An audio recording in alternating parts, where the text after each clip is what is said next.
Welcome back to Double eEdrummer. Today I'd like to focus on overhead mics, and a couple of mics in particular. This is the Shure AXS4.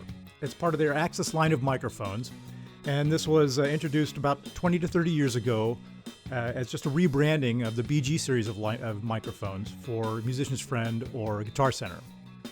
The AXS4 in particular was just a rebranding or reskin of the BG 4.1. It's a small diaphragm condenser mic, cardioid pattern.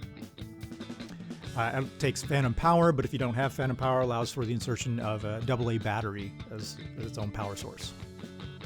And this is an SE X1A large diaphragm condenser microphone. It also has a cardioid pattern. It's got a 20 dB pad switch as well as a couple of different filter options. I picked this up to be a room microphone as a replacement for my SM81, so I could move that back into a spot mic configuration. I also picked up a second one so I could put it outside the kick and have a dual mic configuration using the D112 inside. But I had an ulterior motive for having a couple of these, which was trying them out as spaced condenser overhead mics. So I was interested to see how these would sound compared to the AXS4s. So today's video will explore the sound of the AXS4s as spaced overhead configuration versus the AX1s in a spaced overhead configuration. I hope you find this interesting.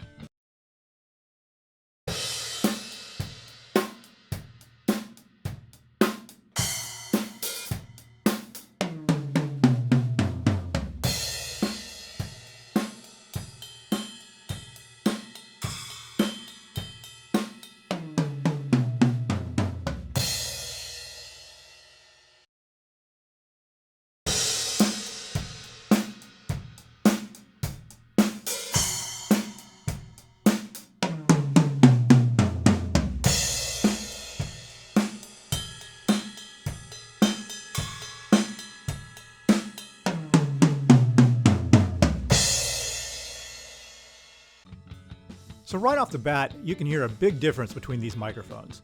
The AXS4s are very bright. The cymbals shine through much louder than the toms.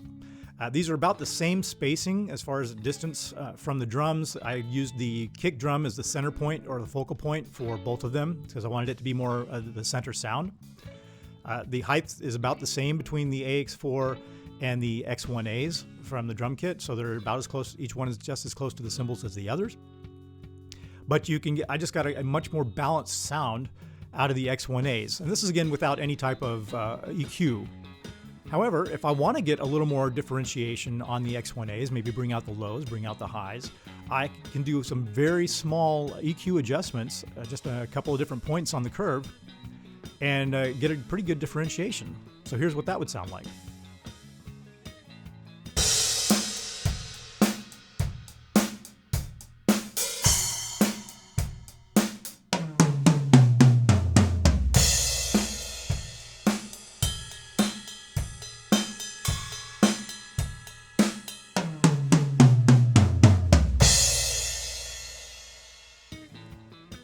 Overall, I was extremely happy with the way these X1As sounded.